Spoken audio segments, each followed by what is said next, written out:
coming.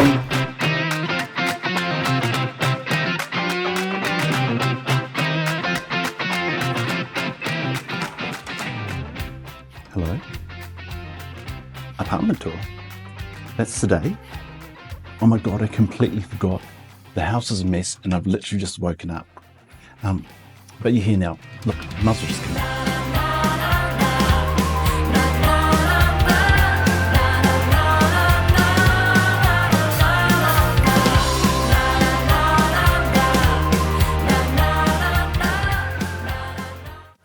I'm so unprepared, but welcome to this, my Sydney apartment tour.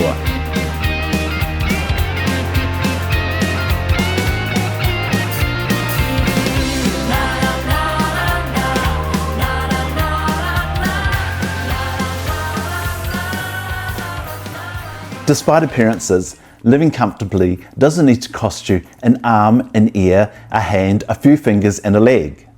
With places like Kmart and Big W having expanded their ranges to include things like furniture and homewares, living like a queen or king has never been more attainable than right now. Online stores are also making it big and cost effective for the budget-conscious home decor enthusiast. Without the overheads of shop fronts, online retailers have made it even cheaper for us to decorate and furnish. You've just got to shop around, negotiate and price match if you find it cheaper somewhere else. Why am I telling you this? Well, because in our apartment, not everything has come from a designer shop. In fact, most of it has come from online retailers, even Big W and Kmart.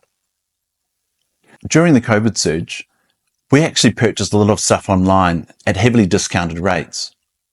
So my tip to you, search around online and in store for anything you see that you like. For instance, JB Hi-Fi, well, they're the queen of price matching. They'll price match anything. Freedom Furniture? Not so much. So we've been in our cute little apartment for a year and a half now. Just myself, my partner, and our cute little rescue dog, Zilla, short for Godzilla. We moved from a 3-bedroom penthouse apartment on the 19th floor with views of the Sydney CBD and glimpses of the Sydney Opera House, paying about $1,000 a week. The reason we moved was because our landlord at the time wanted to put our rent up an extra $550 a week. I mean, not that we couldn't afford it, but we'd made an offer and they didn't like it, so why would we want to live with landlords like that? Anywho, so we found our current apartment just up the road. It's a 2-bed, 2-bath, older style split level apartment with 1 car space.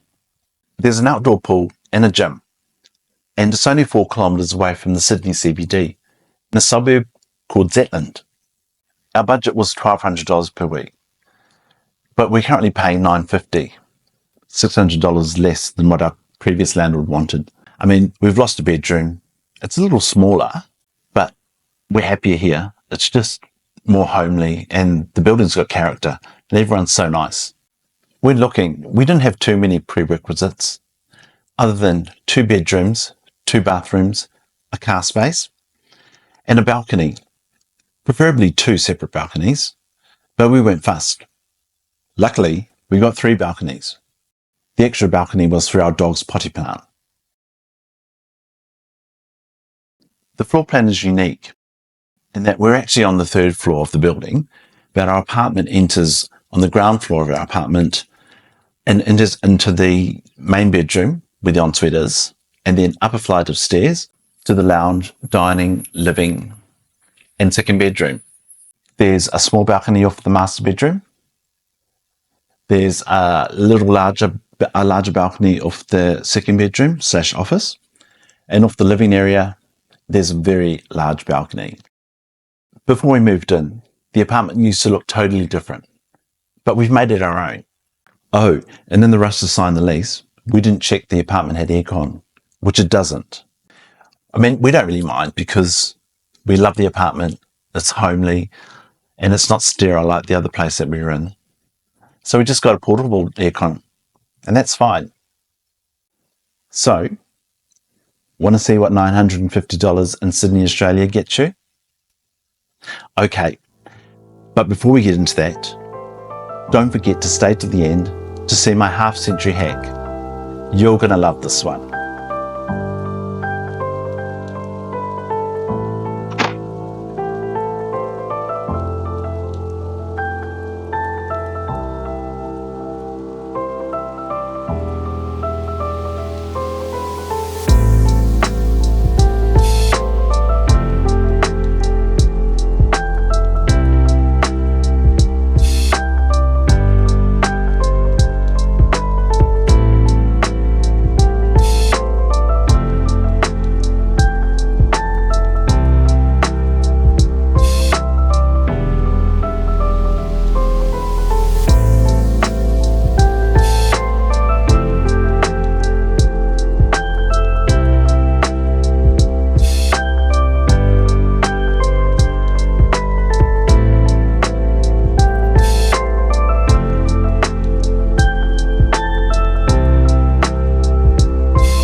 Hi everybody, welcome to another half-century hack, or as I like to call it, half-cent hack.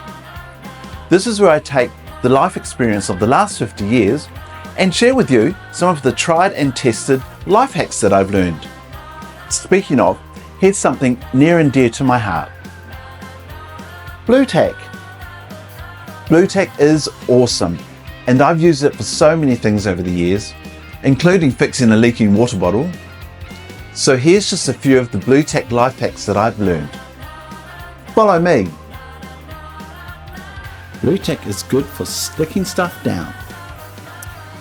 From candles, so they stay upright and sturdy in their holders, to battery operated lights. I even have some movement activated ones in my bathroom, stuck to the bottom of the medicine cabinet. To ornaments on shelves and coffee tables, so bulldozing bulldogs don't knock them off. To any type of remote control hidden out of sight, but never to be lost again. That's just a few of the fantastic ways I use blue tack. Do you have any creative ways you use it? Let me know in the comments below. Got a question about anything in this video? Please leave me a comment below or flip me a message. Until next time, that's my half-cent hack for you. See you soon.